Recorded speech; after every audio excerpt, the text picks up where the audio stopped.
Students are hiding under their desks, and tanks are driving down the streets of Sudan after fighting erupted over the weekend between Sudan's army and the Rapid Support Forces paramilitary group. All of this as food, water, and medicine were running short. Street battles have raised alarms regionally and internationally, causing the US, UK, EU, UAE, and Saudi Arabia, among others, to call for calm. The UN even brokered a 3-hour ceasefire, which collapsed shortly after it began. This is Beyond the Headlines. I'm your host, Nada AlTaher, and today we'll be talking about Sudan, where a catastrophic situation is unfolding. For more, we're joined by our foreign correspondent, Hamza Hendawi, as we try and understand all that has happened over the last few days. Welcome, Hamza. Thank you. So, Hamza, what are people on the ground actually saying? What are they witnessing? What are they seeing? Well, as you can imagine, this is a war that's being fought on the streets of a city of nearly 7 million people. People are cowering at their homes.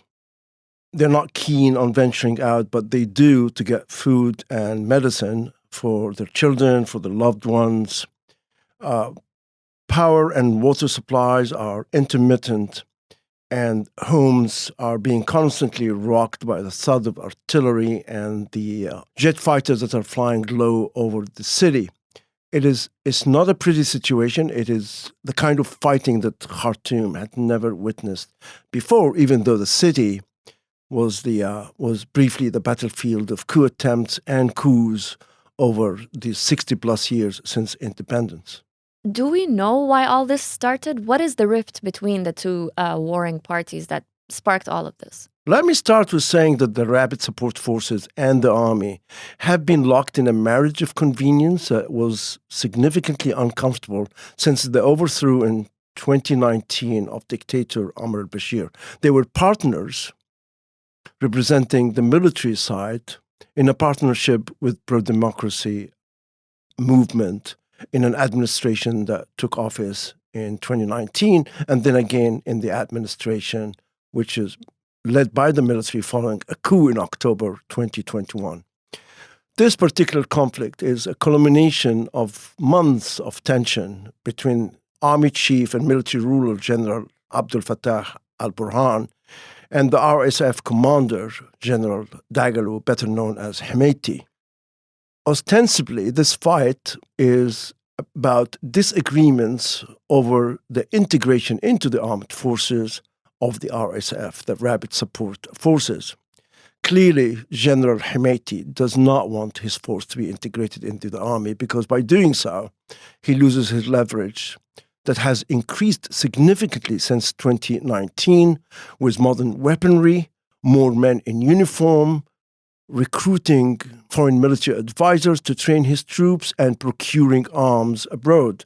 So the RSF, while in theory is part of the armed forces, has enjoyed significant autonomy that only increased after the fall of dictator al-Bashir in 2019. It was an untenable situation. It was, in fact, an independent army operating away from the hierarchy of the armed forces. The clashes that began on Saturday and have so far left nearly 200 civilians killed and many more civilians and army and RSF personnel injured was expected, but no one had foreseen the magnitude of the violence to be anywhere near what has actually unfolded over the past few days. So, Hamza, it seems that Sudan was on the cusp of implementing the agreement that was reached in 2019 between the civilians and the military, and it looked like they were very close to getting there in the past few months. Does the situation on the ground mean that all of that is now dead? Sudan has been on the cusp of so many things since the overthrow of al-Bashir in 2019. They have always come very, very close to all sorts of agreements, ambitious agreements, lofty goals, but they've always stumbled. The hurdles posed by many of the stakeholders in Sudan. And the military has always been very close to the political life, the political landscape, if you wish, in Sudan. The military has seized power numerous times over the last 60 plus years, leaving the civilians in power for very short spells of time. Everyone was optimistic in December when the military, and in the wider sense, meaning it includes RSF and the civilian politicians of the pro-democracy movement, they reached an initial agreement back in December. But even calling that an agreement is an overstatement because they left out some of the thorniest issues to be sorted out later. Well, that later never came. And as far as we know, the final stumbling block was the integration of the RSF into the armed forces as part of the long-time demand by the pro-democracy movement for reform in the army, the police, and the security agencies. No one realistically expected General Hemeti to give up the command, the control of 100,000 combat-seasoned, heavily armed men who have menacingly been deployed throughout Khartoum since 2019. Everyone knew it was a question of time before the situation explodes between the army and the RSF. What people did not know, that the two parties have the audacity and the short-sightedness of fighting it out in the streets of the capital. It is ugly. It's something that had not been seen in Khartoum, despite of its long troubled histories of military coups and civil wars. But no one had anticipated it. This is not even street battles where people are shooting at each other with Kalashnikovs or heavy machine guns. We're talking here tanks, rocket launchers, and on the army side, jet fighters. I guess that's an answer to my next question, although I would like you to elaborate.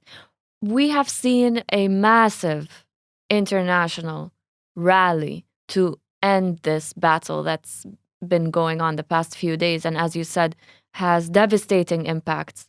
But why? Why does the world care so much about what's happening in Sudan? I mean, everybody from east to west, from the Middle East to the EU, they're calling for peace. Why Sudan?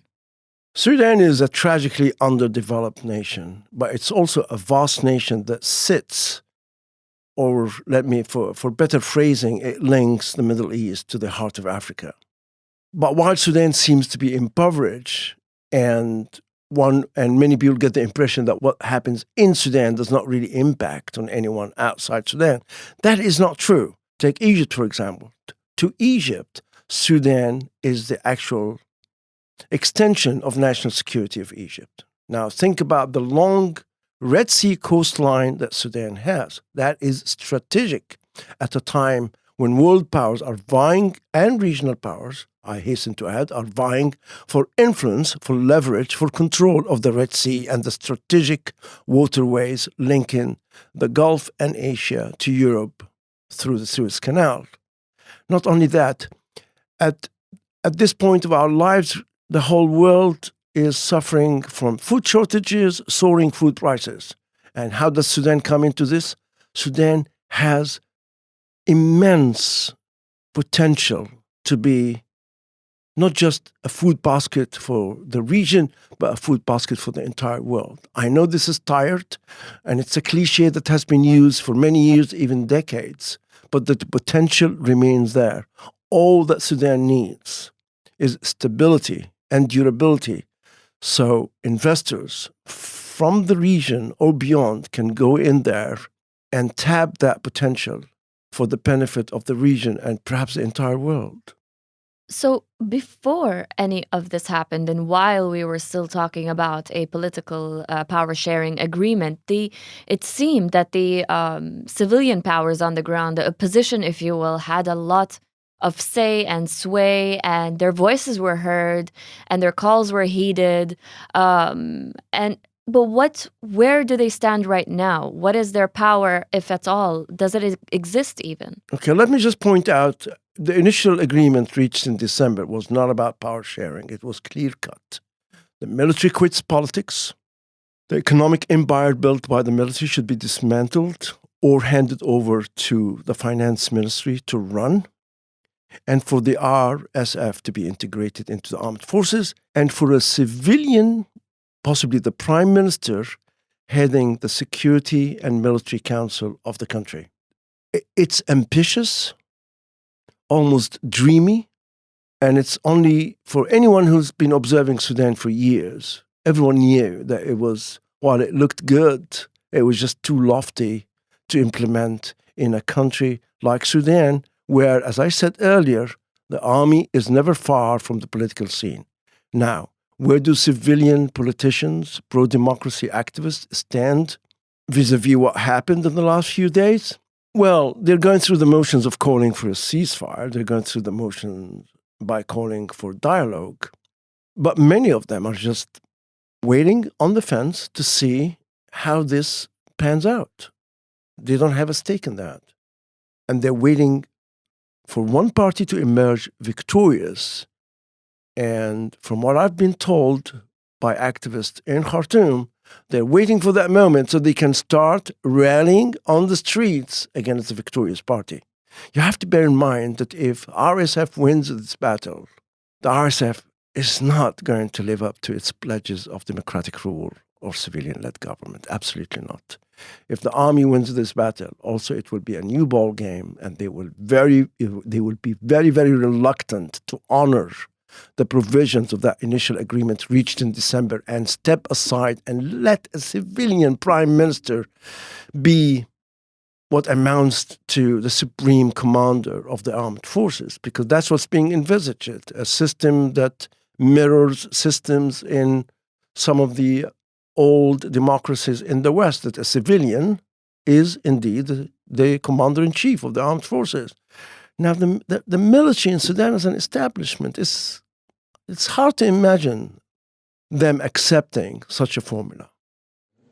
I will do anything in my hands and possible to avoid this catastrophic situation. Mm-hmm. I've never stopped.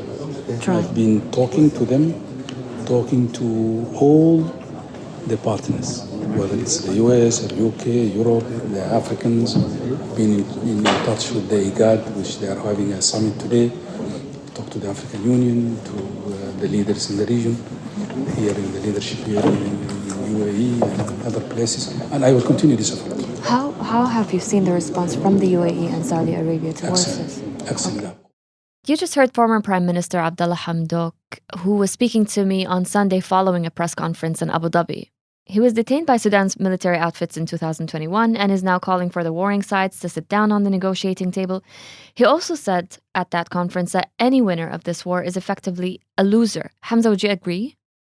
He was prime minister for a little more than 2 years, if I remember correctly. He left the country in 2021 after the coup and had not been back in Sudan since. I think it is his moral duty to call for a ceasefire. And I think what he said about the winner is a loser, that is very true. Thank you, Hamza. That was a lot to unpack and very insightful. Head to thenationalnews.com, where we'll be monitoring the situation closely and keeping you informed as it all unfolds. Stay up to date on our latest podcasts by subscribing, and tell all your friends too. This is Beyond the Headlines. I've been your host, Nada AlTaher. This episode was produced by Arthur Edison and Dua Farid.